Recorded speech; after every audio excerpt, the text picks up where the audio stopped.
I've never seen a draft journey, and I don't think I ever will see a crazier one again than the one of Shedeur Sanders.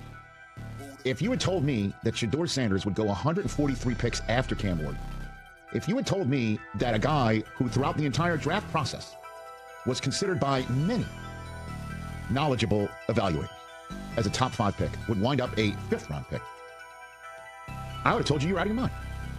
And sure enough, Shedeur Sanders, who we spent much of Friday's show talking about because he slipped through the first round, slipped through the second day.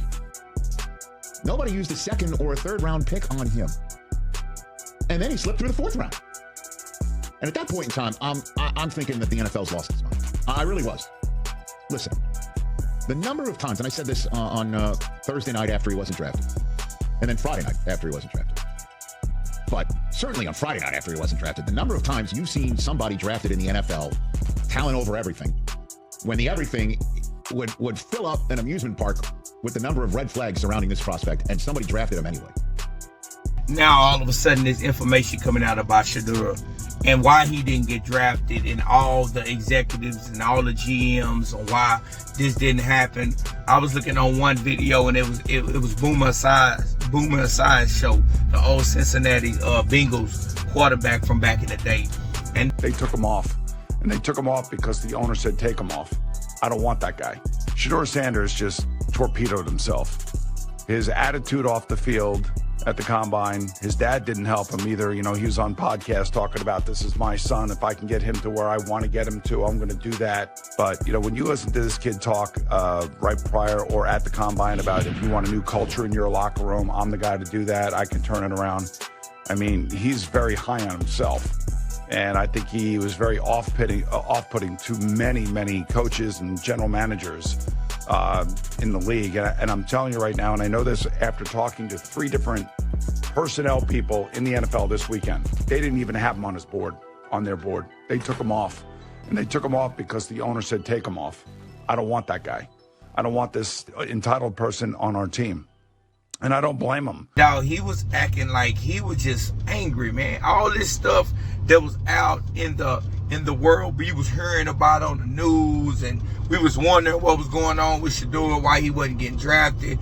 Now, afterward, now, what, 2 days later, you heard all these people coming out saying why he didn't get drafted. What executive said that it was the worst interview ever. And they really said the Giants said it was the worst interview ever. That's like you had a comedian show and somebody say that we need to be laughing and falling out the chair. A team that's garbage, they steady keep picking a trash quarterback that end up picking a quarterback before Shedeur, because he interviewed him. When he went in the interview, he was confident. It's like this. It's getting to the point now where it's getting weird how these dudes are talking. Like, watch Boomer Esiason on how he was describing Shedeur. Like, you would think he knew this guy personally. Like, you would think he was in the meeting, you know what I'm saying, when he was talking about, he's pushing the same thing that everybody was saying about he's too cocky. Like, these are trigger words. He's too cocky. He's entitled. Like, can somebody please explain why he's entitled? That's what, because I keep hearing that keep coming out. And I want somebody to explain why do they feel he's entitled. Because he came from a position in life where he didn't need no money. Like, where he came from a position in life where his dad is Deion Sanders and he's sure of himself. That's why we consider him entitled. Like Boomer Esiason, I bet your children probably sit around and feel entitled. Because y'all rich and you got money. Like, as a father, Boomer Esiason, do you instill confidence in your child? Boomer Esiason, don't you want your son walking around confident about himself, feeling sure of himself, feeling like he can do anything he put his mind to? Boomer Esiason, wouldn't you feel that same way? You look like one of them people, them team owners that told him to told all the GMs and the coaches to pull him off the board because they don't like his cockiness, his entitlement. He ain't tap dancing. He ain't tap dancing. That's how you want a black guy to do. You want him to tap dance, shuck and jive. You want him to tap, hey, yes sir, master. What you want me to do then, Toby? You know, y'all want him to act like that, and that's cool.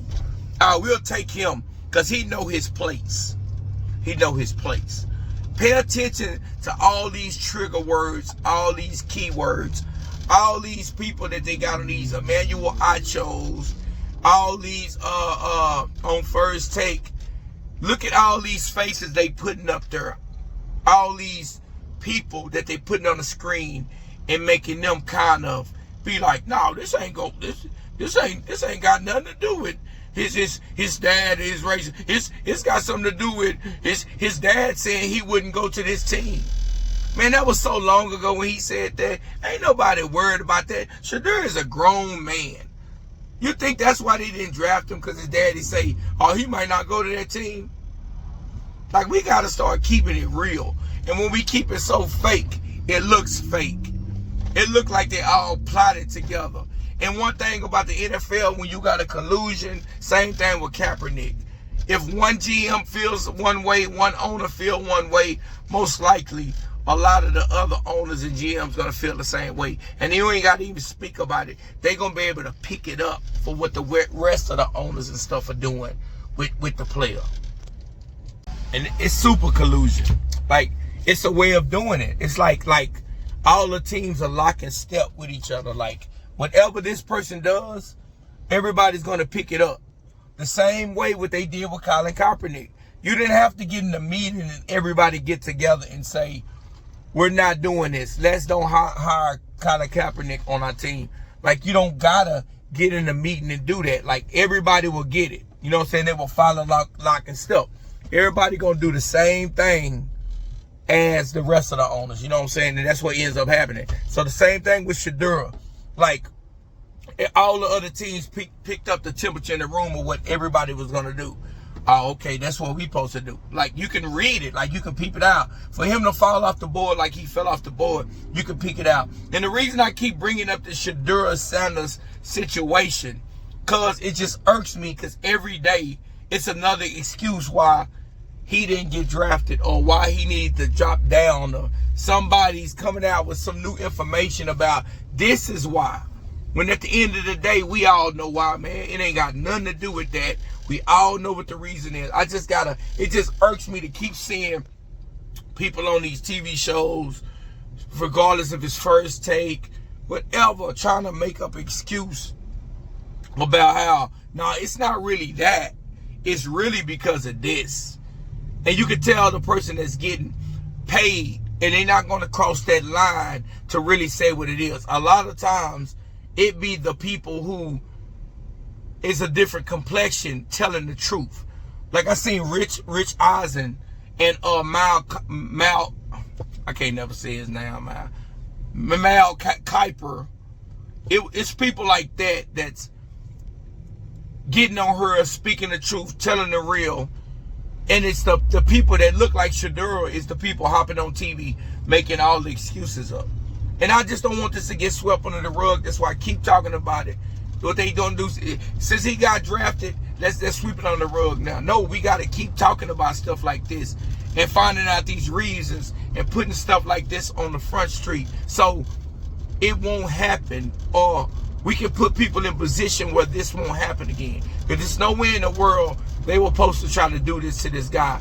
How talented the guy was. The leap he made from the first year in Colorado to the second year. He almost threw for 1,000 more yards, 10 more touchdowns. It's no excuse. You know what I'm saying? So, I don't know what to say, man. I don't know what to say, man. But y'all tell me how y'all feel about it. I'm going to keep talking about it, and I'm gonna put videos on her to let guys know what it is. And we can't let it get swept under the rug like what we saying or what we seen didn't happen.